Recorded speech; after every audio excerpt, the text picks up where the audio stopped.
how to replace the caliper pins on a Subaru. And the nice thing about this car, you can replace the pins without taking the tire out.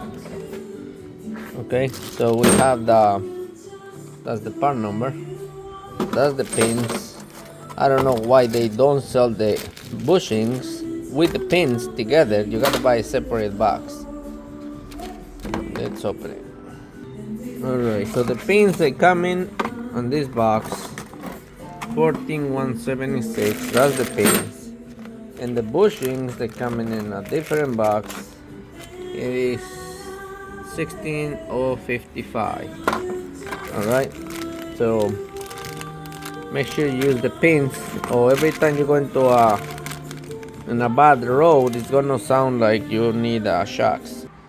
Alright, so what you want to do in this bushing and this pin, you gotta put this bushing right there. Get in there.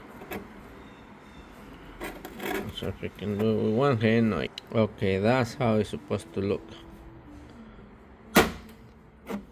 So this is the top one, this is the bottom.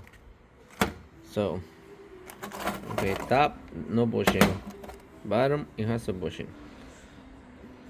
So now what you're gonna do, you gotta put this other piece of insulator.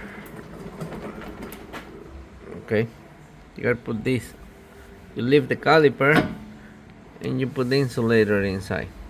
Okay, that's it. We got the wrong pins, but anyway, I was able to use the bushings. So if you move your caliper and it shakes, do not do your shocks. Don't do the swivel links.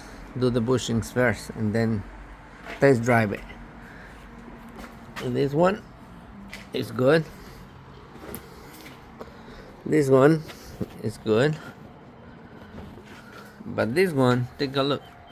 I'm gonna get more bushings for the rear. This one shakes. It makes noise. So in this Subaru, you don't have to take the tires out. You do it if you want to. All you gotta do, take the bolt, move it, change the bushing. You can still use the same pin if you want, but or buy new pins. In my case, I ordered new pins and that was the wrong part number. Alright guys, so good luck.